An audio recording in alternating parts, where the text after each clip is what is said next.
ഉമറിനെ എല്ലാവരും അംഗീകരിക്കും. ലോകമറിയപ്പെട്ട ചക്രവർത്തി ഉണ്ടായിരുന്നു നെപ്പോളിയൻ ബോണപ്പാർട്ട്. നെപ്പോളിയൻ ബോണപ്പാർട്ട് പറയുന്നു, I have two great ambitions. മഹത്തായ രണ്ട് ആഗ്രഹങ്ങൾ എനിക്കുണ്ട്. മഹത്തായ രണ്ട് ആഗ്രഹങ്ങൾ എനിക്കുണ്ട്. എന്തൊക്കെയാ? ഒന്ന്, I want to reign the whole world. ഈ ലോകം മുഴുവനും എനിക്ക് ഭരിക്കണം. ലോകത്തിന്റെ മുഴുവനും ചക്രവർത്തിയായി എനിക്ക് മാറണം. അതാണ് ഒന്നാമത്തെ ആഗ്രഹം.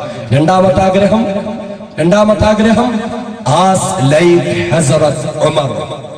ആ ഭരണം മഹാനായ സയ്യിദുന ഉമറുൽ ഫാറൂഖ് റളിയല്ലാഹു അൻഹുവിന്റെ ഭരണമായി മാറി. എല്ലാവരും ആഗ്രഹിക്കുന്നു. ഇംഗ്ലണ്ടിലെ ഒരു പ്രശസ്തനായ എഴുത്തുകാരനുണ്ട്, സർ തോമസ് ഹാർട്ട്ലി. അദ്ദേഹം ഒരു പുസ്തകം എഴുതി, the sword of peace and justice. നീതിയുടെ പടവാൾ. ആരെ പറ്റിയ? മഹാനായ ഉമർ റളിയല്ലാഹു അൻഹുവിനെ പറ്റിയ. ഇനിയിപ്പോ നബിദിനം വരും. എല്ലാ നബിദിന പ്രഭാഷണങ്ങളും നമ്മൾ കേൾക്കുന്ന ഒരു പേരുണ്ട്. എന്താണ്? Doctor Michael H heart. ആരും റളിയല്ലാഹു അൻഹു പറയല്ലേ, സഹാബി ഒന്നുമല്ല. എല്ലാ നബിദിന സദസ്സിലും കേൾക്കുമ്പോ ഇനി സഹാബി ആണോ എന്ന് ആരും കരുതണ്ട. അയാൾ ഒരു പുസ്തകം എഴുതി, the 100 ranking of the most influential persons in history. ചരിത്രത്തിൽ സ്വാധീനം ചെലുത്തിയ 100 മഹാരഥന്മാർ, 100 പേരെ പറ്റി പുസ്തകം എഴുതി. അതിൽ പക്ഷേ 2 മുസ്ലിമീങ്ങളുടെ പേരേ വന്നിട്ടുള്ളൂ. 2 മുസ്ലിങ്ങളെ പറ്റിയേ വന്നിട്ടുള്ളൂ. ഒന്നാമതായി തന്നെ വന്നു മഹാനായ സയ്യിദുനാ നബി മുഹമ്മദ് മുസ്തഫ സല്ലല്ലാഹു അലൈഹി വസല്ലം. ശേഷം വന്നത് 49ാമത് വന്നു മഹാനായ സയ്യിദുനാ ഉമറുൽ ഫാറൂഖ് റളിയല്ലാഹു അൻഹു. ഉമർ റളിയല്ലാഹു അൻഹു എല്ലാവരും അംഗീകരിക്കുന്നു, എല്ലാവരും ആദരിക്കുന്നു. എന്നാൽ ഈ ഉമർ ആരായിരുന്നെന്നറിയോ? ഉമറിനൊരു കാലം ഉണ്ടായിരുന്നു. ദിവസവും രാവിലെ ഉമറിന്റെ ഉപ്പയായ ഖത്താബ് 100 ഒട്ടകങ്ങളുമായി ഉമറിനെ പറഞ്ഞു വിടും ബത്ഹായിന്റെ താഴ്വരയിലേക്ക് ഒട്ടകത്തെ മേയിക്കാൻ. അങ്ങനെ ഉമർ ഒട്ടകത്തിന്റെ മൂക്കുകയറും പിടിച്ചുകൊണ്ട് നടന്നു നീങ്ങും. അങ്ങനെ പോയി വൈകുന്നേരം ഉമർ ഒട്ടകങ്ങളെയും കൊണ്ട് വീട്ടിലേക്ക് വരും. പിതാവായ ഖത്താബ് ഒട്ടകങ്ങളെ ഇങ്ങനെ എണ്ണി അതിൻ്റെതായ തൊഴുത്തിലേക്ക് കയറ്റുമ്പോൾ രാവിലെ 100 ഒട്ടകങ്ങളുമായി പോയ ഉമർ വൈകുന്നേരം മടങ്ങി വന്നപ്പോൾ 2 ഒട്ടകത്തെ കാണാനില്ല. 98 ഒട്ടകങ്ങളെ ഉള്ളൂ.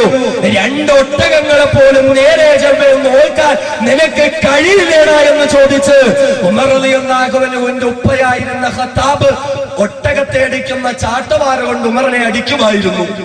2 ഒട്ടകങ്ങളെ മേയ്ക്കാൻ അറിയാതെ പോയിരുന്ന ഉമർ ആരായി മാറി?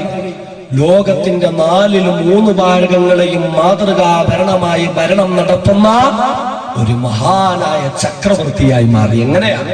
എങ്ങനെയാ ഉമർ റളിയല്ലാഹുവിന്റെ ജോലി എന്താണെന്നറിയോ? മക്കയിലുള്ള ഖുറൈശി പ്രമുഖന്മാരുടെ കൊട്ടേഷൻ ഗുണ്ടയായിരുന്നു ഉമർ. കൊട്ടേഷൻ ഗുണ്ട ഉമറിനെ വിളിച്ചിട്ട് പറയും, ഉമറെ ഇത്ര പണം തരാം, ഇന്ന ആളെ അങ്ങ് തട്ടിയേക്കുക. കൈയാണോ കാലാണോ തലയാണോ ഉമറിനോട് ചോദിച്ചാൽ മതി, എന്ത് വേണമെങ്കിലും ഉമർ കൊണ്ടുവന്ന് കൊടുക്കും. കൊട്ടേഷൻ ഗുണ്ടയായിരുന്നു ഉമർ. ഒരു ദിവസം മഹാനായ ഉമർ റളിയല്ലാഹു അൻഹുവിനെ വിളിച്ചു. മഹാനായ ഉമറിനെ വിളിച്ചിട്ട് ഖുറൈശികൾ കൊട്ടേഷൻ ഏൽപ്പിക്കുകയാണ്. ഉമറേ, ഞങ്ങൾ നിനക്ക് തരുന്ന കൊട്ടേഷൻ എന്തെന്നറിയുമോ? മുഹമ്മദ് എന്ന പേരുള്ള ഒരു നേതാവ് വന്നിട്ടുണ്ട്. മുഹമ്മദ് എന്ന പേരുള്ളതായ ഒരു പരിഷ്കരണവാദി വന്നിട്ടുണ്ട്. ഉമറേ, നീ പോയ മുഹമ്മദിന്റെ തലയെറുക്കണം. ഉമറേ,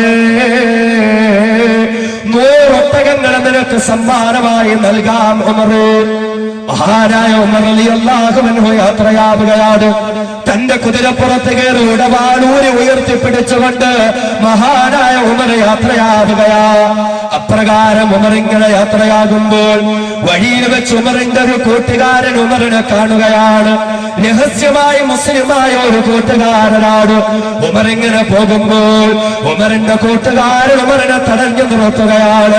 എന്നിട്ട് ചോദിക്കുകയാണ്, ഐന തുരീദു യാ ഉമർ? ഉമറേ, ഉടവാള് പോലെ ഉയർത്തിപ്പിടിച്ചുകൊണ്ട് നിന്റെ പടക്കുതിയുടെ പുറത്ത് കയറിക്കൊണ്ട് എവിടേക്ക് പോകുന്നു ഉമറേ?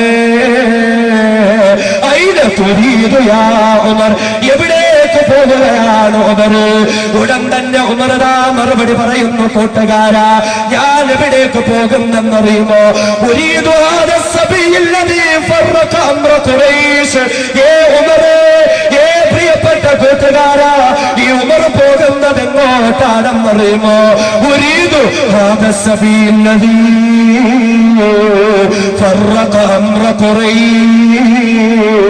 ഖുറൈശികളുടെ വിശ്വാസം അന്ധവിശ്വാസങ്ങൾ എന്ന് പറഞ്ഞ, ഖുറൈശികളുടെ ആചാരങ്ങൾ അനാചാരങ്ങൾ എന്ന് പറഞ്ഞ, ഇത്രയും നാൾ അടിമകളായി കഴിഞ്ഞ ബിലാലിനും അമ്മാറിനും യാസിറിനും പോലെയുള്ളവർക്ക് സ്വാതന്ത്ര്യം കൊടുക്കണമെന്ന് പറഞ്ഞ മുഹമ്മദിനെ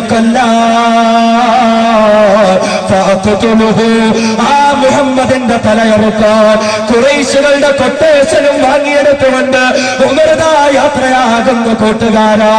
ഉടൻ തന്നെ രഹസ്യമായ മുസ്ലിമായ ഉമറിന്റെ കൂട്ടുകാരൻ ചോദിച്ചു, ഉമറേ, നീ എന്നാണ് അബ്ദുള്ളയുടെ മകനായ മുഹമ്മദ് മുസ്തഫാന്റെ തലയെറുത്താൽ ഉമറേ നിനക്ക് തോന്നുന്നുണ്ടോ ആ മുഹമ്മദിന്റെ കുടുംബക്കാരായ അബ്ദുമനാഫ് കുടുംബക്കാര് നിന്നെ വെറുതെ വിടുമെന്ന് നിനക്ക് തോന്നുന്നുണ്ടോ? ഉമറേ, താരിഖേക തംശി അലൽ അർദ്, ഭൂമിയിലൂടെ സ്വസ്ഥമായി നടന്നു നീങ്ങാൻ നിന്നെ അവര് വെറുതെ വിടുമെന്ന് നിനക്ക് തോന്നുന്നുണ്ടോ? ഉമറേ, ഉമറുടെ ആ ചോദ്യം ഇഷ്ടപ്പെടുന്നില്ല. ഉമറിനെ ചോദ്യം ചെയ്യാൻ വരുന്നു, ഉമറിനെ വിരട്ടാൻ വരുന്നു. ഉമറതാ കുതിരപ്പുറത്ത് നിന്ന് ചാടി ഇറങ്ങുകയാണ്. നീ മുഹമ്മദിന് വേണ്ടി വക്കാലത്ത് പറയാൻ വരുന്നു, മുഹമ്മദിന് വേണ്ടി എന്റെ മുന്നില് മുഹമ്മദിന് വേണ്ടി വാദിക്കുവാൻ വരുന്നു. എങ്കിലാദ്യം നിന്റെ തല തന്നെ ഞാൻ അറുത്തു മാറ്റട്ടെ. ഉമർ റളിയല്ലാഹു അൻഹു അല്ലാഹുവിന്റെ ഹബീബിന് വേണ്ടി സംസാരിച്ച തന്റെ കൂട്ടുകാരന്റെ തലയെറുക്കാൻ പോവുകയാണ്. ഉടൻ തന്നെ ആ കൂട്ടുകാരൻ ചോദിച്ചു, ഉമറേ, ആര് മുഹമ്മദ് മുസ്തഫ സല്ലല്ലാഹു അലൈഹി വസല്ലമ തങ്ങളുടെ ആളായി തീർന്നാലും നീ അവരെ കൊല്ലുമോ ഉമറേ? നീ അവരുടെ തലയെറുക്കുമോ ഉമറേ? ഉമർ പറഞ്ഞു, ആരായാലും ഞാൻ അവരെ കൊല്ലുന്നതാ, ആരായാലും ഞാൻ അവരുടെ തലയെറുക്കുന്നതാ.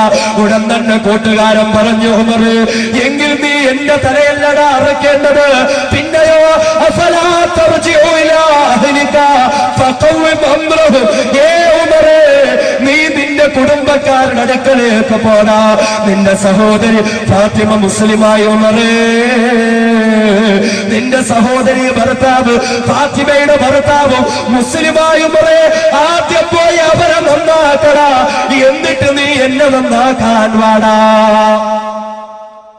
മുസ്ലിം ആയതിന്റെ പേരിൽ തന്റെ തലയിറക്കാൻ വന്ന ഉമറിനോട് കൂട്ടുകാരൻ പറഞ്ഞു, ഉമറേ, ആര് മുസ്ലിം ആയാലും കൊല്ലുവോ? ആര് മുസ്ലിം ആയാലും കൊല്ലും, എങ്കിൽ പോകുമറേ. നിന്റെ കുടുംബക്കാരുടെ അടുക്കലേക്ക് പോ. നിന്റെ സഹോദരി ഫാത്തിമ മുസ്ലിമായി, നീ അറിഞ്ഞോ?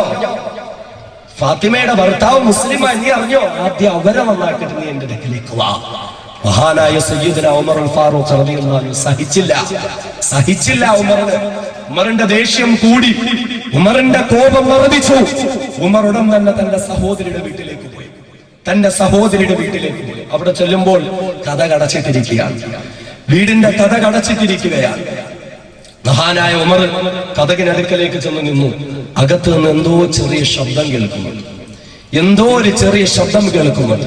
ഉമർ കഥകിൽ ഇങ്ങനെ തട്ടി, ഫാത്തിമ, എടി ഫാത്തിമ, കഥക് തുറക്കടി. ഉമറിന്റെ ശബ്ദം വീട്ടിനുള്ളിലേക്ക് വന്നു. കഥക് തുറക്കുന്നില്ല.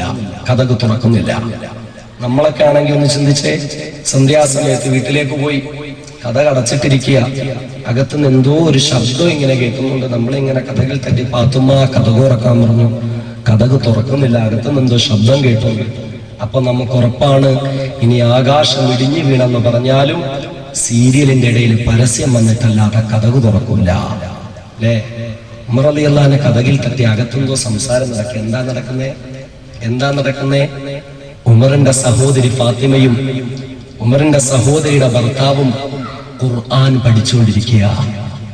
ഖബ്ബാബ് റളിയല്ലാഹു അൻഹു എന്നൊരു ഉസ്താദ് വന്നിട്ട് വീട്ടിലിരുന്ന് രണ്ടുപേർക്കും ഖുർആൻ പഠിപ്പിച്ചുകൊണ്ടിരിക്കുക. ഒരു ഖുർആനിന്റെ മജ്ലിസ് മക്കയിലുണ്ടായിരുന്നു. ഖുർആന്റെ മജ്ലിസ് നമ്മുടെ നാട്ടിലുണ്ടോ അല്ലെ? എല്ലാ മജ്ലിസും, ഞാൻ പറയുന്നൊരു വിഷമം തോന്നണ്ട. ദിക്റിന്റെ മജ്ലിസ് ഉണ്ട്, സലാത്തിന്റെ മജ്ലിസ് ഉണ്ട്, ബുർദയുടെ മജ്ലിസ് ഉണ്ട്. ഖുർആനിന്റെ മജ്ലിസ് മാത്രമില്ല. മക്കയിൽ ഉമർ റളിയല്ലാഹു അൻഹുവിന്റെ സഹോദരിയുടെ വീട്ടിൽ നടക്കുന്നു ഖുർആനിന്റെ മജ്ലിസ്. ഖുർആനിന്റെ മജ്ലിസ്.